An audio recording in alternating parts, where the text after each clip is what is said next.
Aujourd'hui, ça fait 10 jours que les mesures d'urgence au Québec ont été instaurées en relation avec le coronavirus. Et donc, on arrive à une étape cruciale, une espèce de creux de vague.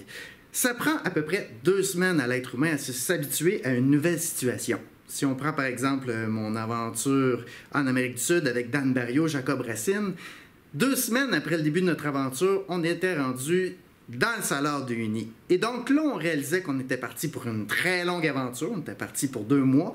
Déjà, on était fatigués et nos corps s'étaient pas complètement adaptés à l'altitude, à l'effort. On faisait 12 heures d'effort par jour, au manque de nourriture. Un effort aussi psychologique de ne pas trop se projeter dans le futur et de dire « OK, bon, ça va être long ». Donc, 2 semaines. Retenez ça, c'est une étape cruciale dans peu importe le changement qu'on vit dans nos vies. La 2e semaine est plus difficile.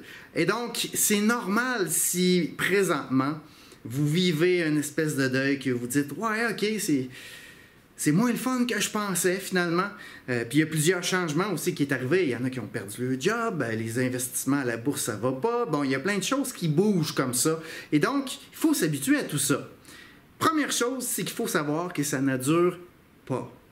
Cette espèce de dépression qu'on vit là, ça ne dure pas. Ça me rappelle les 5 étapes du deuil que je vous partage aujourd'hui. 5 étapes qui nous permettent de passer une transition, une espèce de down pour avoir un renouveau. Première étape du deuil, le choc, le déni.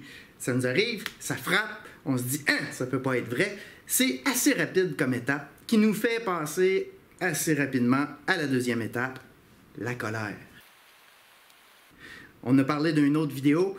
Oui, la colère fait partie des étapes du deuil. Il y a des gens qui ont perdu leur job, c'est injuste. Il y a des gens qui ont perdu leur investissement. En fait, la colère, c'est un sentiment d'injustice. 3e étape du deuil, c'est le marchandage. Ça, c'est l'étape où on essaie d'échapper à la réalité. Hein? On se dit « Ah non, ça sera pas si pire que ça » ou « Peut-être que ça va arriver » ou...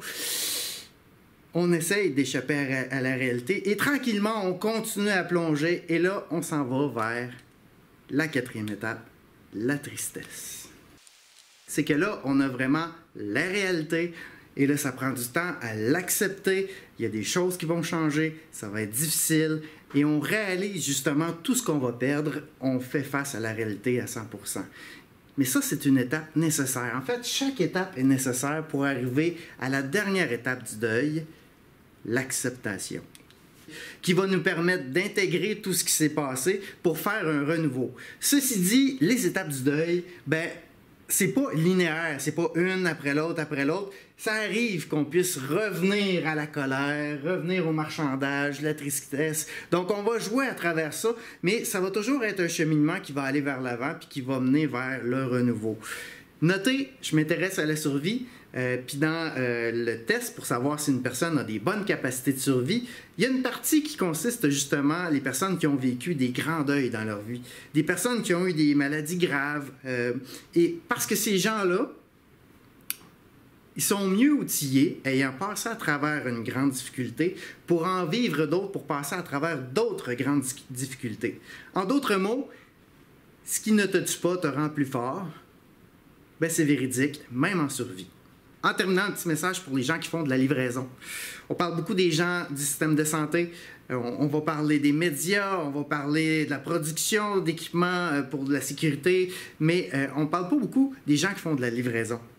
Vous êtes un service essentiel. Vous êtes en première ligne. Oui, je sais, ça peut être stressant de rencontrer plein de gens parce que tu vas livrer plein de choses, mais vous êtes le lien qui permet à une grande partie de la population de rester isolée pour éviter le virus de se répandre. Donc, pour moi, aujourd'hui, vous êtes mes héros.